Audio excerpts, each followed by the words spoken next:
Thank you.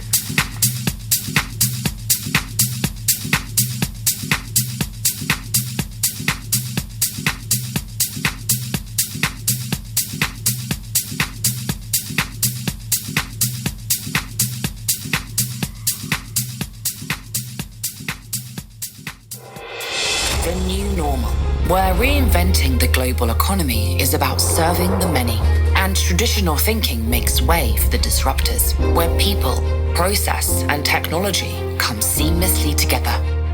Where financial ease is paramount and automation has people at its core. Where blockchain delivers security and transparency. Where machine learning empowers agile investors. Where cryptocurrencies redefine the notion of assets. And where quantum computing recalibrates our understanding of speed. Where framework offers credibility and regulations fuel fintech innovation. And as we take a step forward, it's time to say, join us. Make your mark. Welcome to the pioneers, the path definers, and the game changers amongst us. Welcome to a city where financial powerhouses and digital disruptors convene. Welcome to Dubai.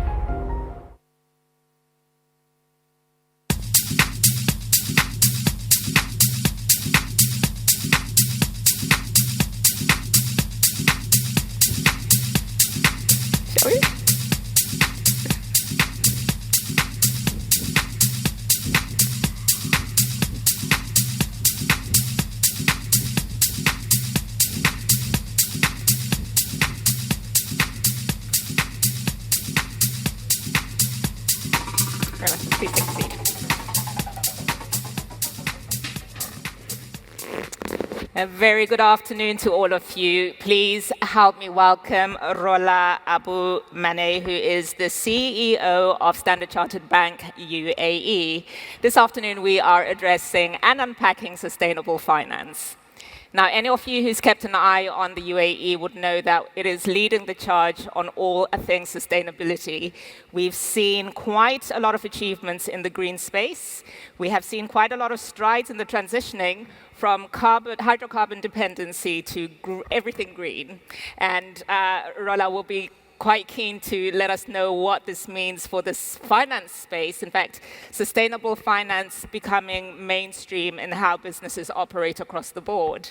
So, Rola, tell us, if we think through how the UAE has positioned itself, from ratifying the Paris Agreement in 2016, we've moved on to having a UA Vision 2021. We've got a Green Agenda 2015 to 2030. We've got a National Climate Change Plan for between 2017 and 2050, and the initiatives go on. This really does speak to how seriously sustainability is taken in this great nation. I wanted to know from your perspective what you see as the, in fact, let's start here. To what extent is sustainability becoming mainstream in banking and the financial services more broadly here? Thank you very much, and thank you really for hosting me for this great forum.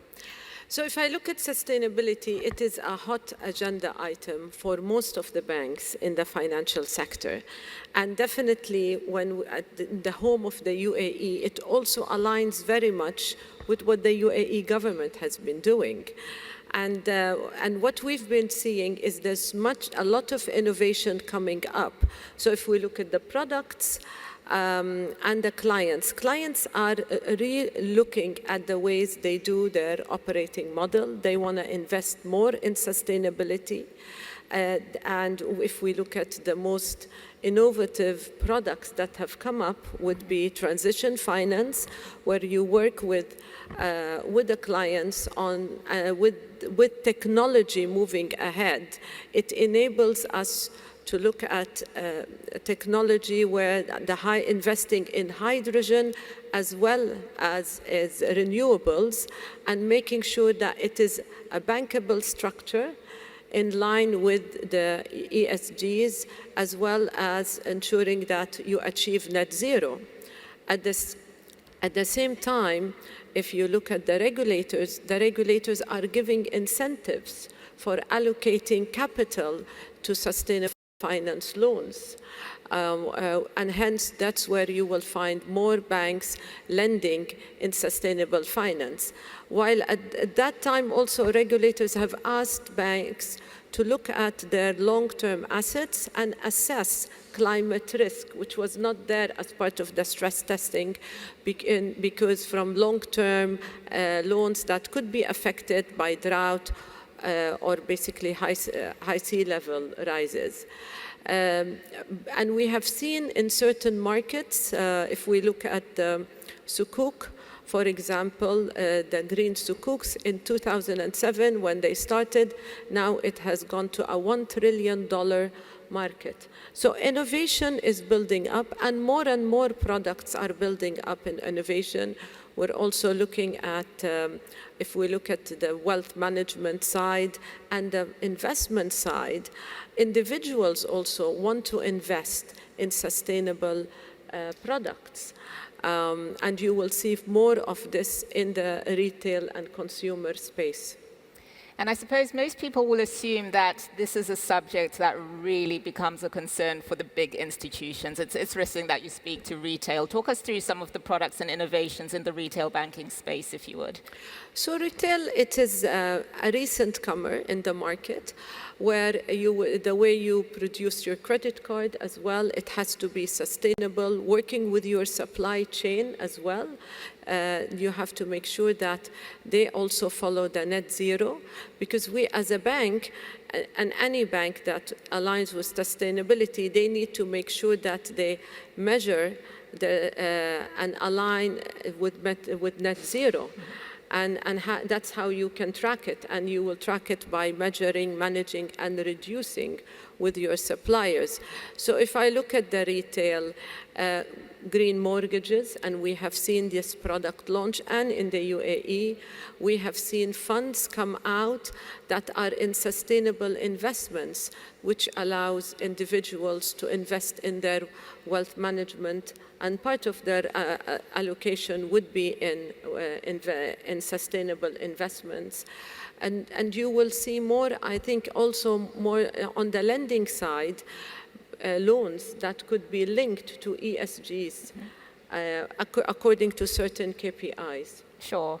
And when you consider your client base, I think it's one thing to have this plethora of incredible products, by the way. Is there an uptake for them? The products may well be there, but is the market responding positively to them? The market is responding, because when the regulators are giving incentives for the banks when allocating capital, so that's where you will find banks definitely lending more in sustainable finance. At the same time, you will find it will bring more supply, so pricing is much better, and the product evolution. And you will see that most of the clients, if we take investors, they're also relooking, revising their model. How can they invest more in sustainable finance?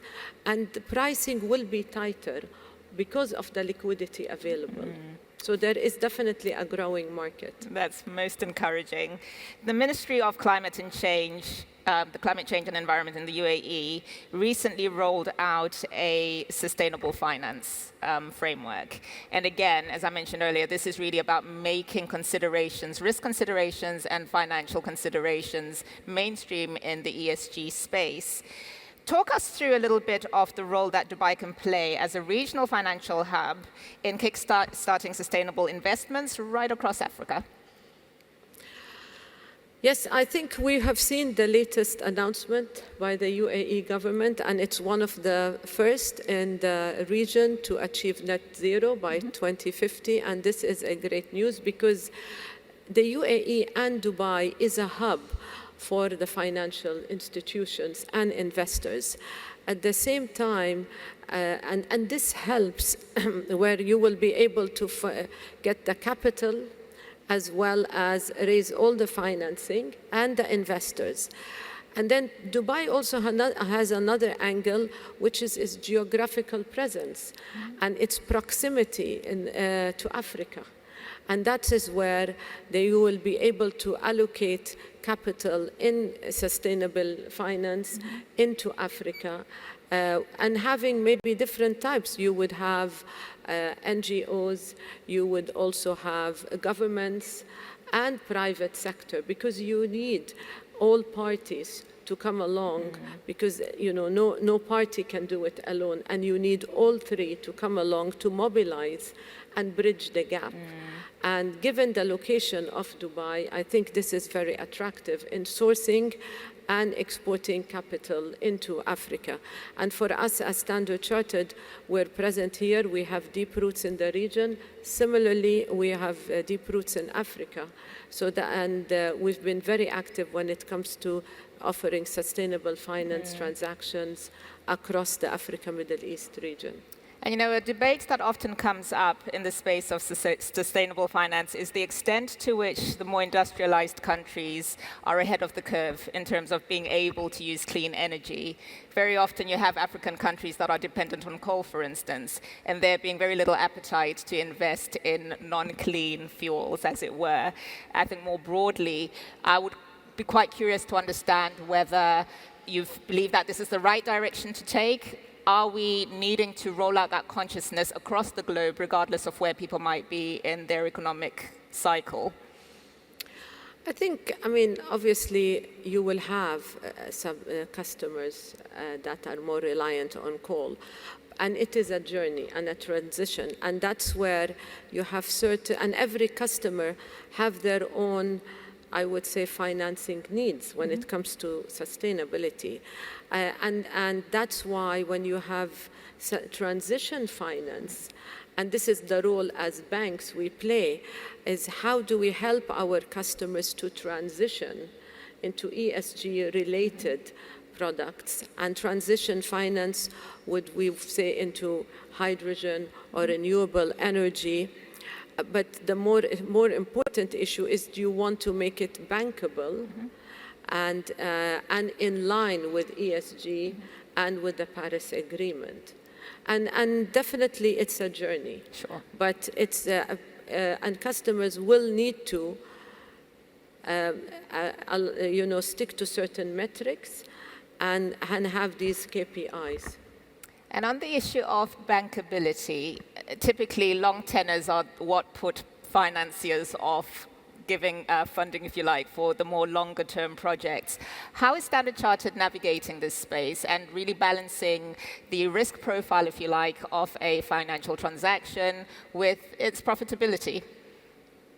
So the way we are, so when you have blended finance, because with blended finance you have the government as well as NGOs, and that's how you mobilize commercial finance. Now, this comes at a good cost base, much lower than doing it purely commercial. And this is where you would have ECAs come in, because your governments could be ECAs. And that's where you will be able to do the long tenors at the right pricing, because these ECAs are driven by the governments. And that's actually one of the best solutions, because you will get, most banks will be able to do their financing through that structure. Okay. Now let's talk about the internal consciousness. It's one thing to offer incredible products to the market as you do. What do you do as an institution to make sure that you're living and breathing the values that you're putting out in terms of the product suite you offer? So as a bank, for us, sustainability is high on the agenda. It is very much in line with our strategic priorities. We like to position ourselves as a bank for a good purpose and a responsible bank. So the way we did it is we put in metrics internally where we measure our operations, and we had to rethink the way our operations are running, because you have to make sure that you align your suppliers with you in terms of the carbon emission. And by aligning them, you track the reduction of carbon emission to reach net zero. So we've already come out with, by 2030, we will be net zero internally, in agreement with our procurement and suppliers. And at the same time, when it comes to our lending, our financing emissions, we have it by 2050. This is where we will, through working on transactions with our customers that are ESG linked, we should be reaching net zero by 2050. And we believe we can do that given the proximity of the team. We have sustainable finance is a global, for us, global business, and a dedicated team. We have teams on the ground here that we track it. And we work very closely with our clients because we are able to facilitate financing in the most vulnerable areas that could have a high climate risk impact. So from that angle, we've been successful to date, but there's lots more to do. Well, congratulations on the efforts that you've made so far and their success. And what about the organization culture itself? How is it that you're training and making it part of people's DNA to think ESG in their day-to-day operations? Well, it is part of our strategic priorities in every country. We have it a standalone agenda and we measure in terms of our business, in terms of our clients, and as I said, internally, even everything we use around us. Within the building, we measure that sustainability angle. We also we work with our partners. So what we also did is we've produced an Opportunity 2030 report, which highlights how much basically as an industry we need.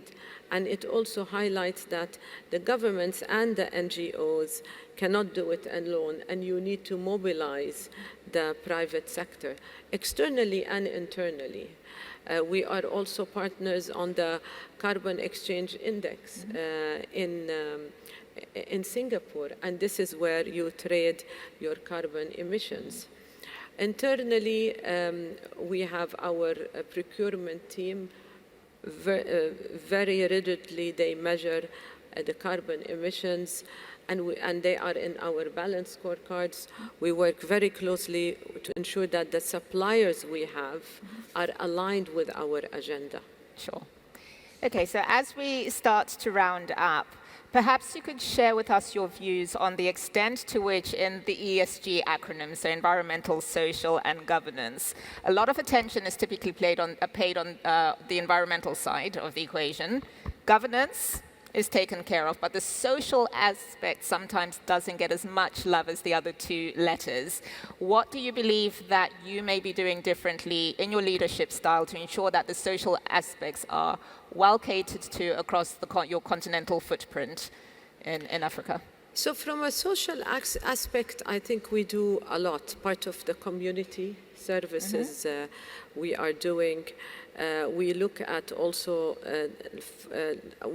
financing women in technology in terms of helping them in terms of financing, teaching them on the way especially the entrepreneurs or the startups, how to manage their business, how to analyze their cash flows. And we have 2-3 cohorts we've accelerated, and we're finalizing the third one. At the same time, in Africa, we work a lot with the schools in terms of bringing along our, different terms of finance and and how we work with young girls on mentoring them.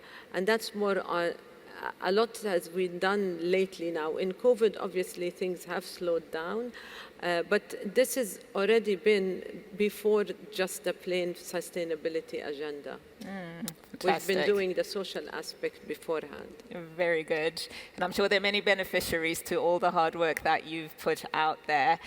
For anyone in the audience who may want to understand or is thinking through their portfolio of investments and they're thinking, actually, this is an interesting space to enter, what word of advice would you give to them? What do they need to look out for? What makes for a profitable, if you like, green investment? It does take time. It is not going to be immediately profitable because you need to, and this is what we tell our clients, they will need to put KPIs in place to measure their sustainability and their linkage to ESG. So that will require some investments. But over the long term, it will be more profitable than just ignoring it now, or and definitely now.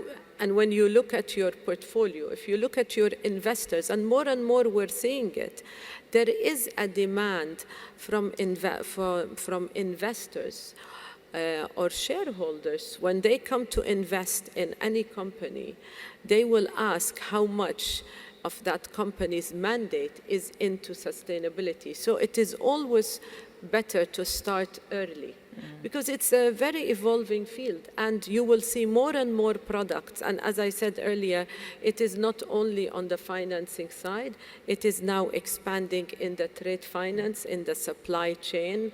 So if you look at companies that would come and say, okay, we are sustainable, but when they go drill down through their finance, their supply chain, these companies, they will find most of the carbon emission is in their supply chain. So they can't just focus internally on themselves and ignoring their supply chain. And maybe around 40–50% would be their carbon emission from these suppliers. So they have to take a very holistic end-to-end approach and work with everybody, internally, externally, and with their suppliers. So what I'm hearing from you is that auditing becomes a key component in ensuring that you are indeed living to the letter that you're putting out. Yes. In terms of your mandate. Okay, Rola, I beg your pardon. We are at the end of our session, and I personally have learned a lot. I'm very impressed by the work that you're doing at Standard Chartered, and I'm hopeful that any financiers in the house have taken note, are considering initiatives that they may roll out in their respective organizations. And for any investors who are thinking about green bonds, about sustainable finance more broadly, please do your research, understand what's hot. Davos, all the big conferences are talking green at the minute, so it is indeed a hot topic. But as I say, really, really pleased with the work that you're doing, delighted to learn from you in your leadership capacity of all the initiatives that you have and will continue to roll out, I'm sure. My name is Mucha Nyandoro. I thank you very much for your attention this afternoon, and I trust you shall be thinking green as you leave this conference. Thank you all and have a very good afternoon. Thank you.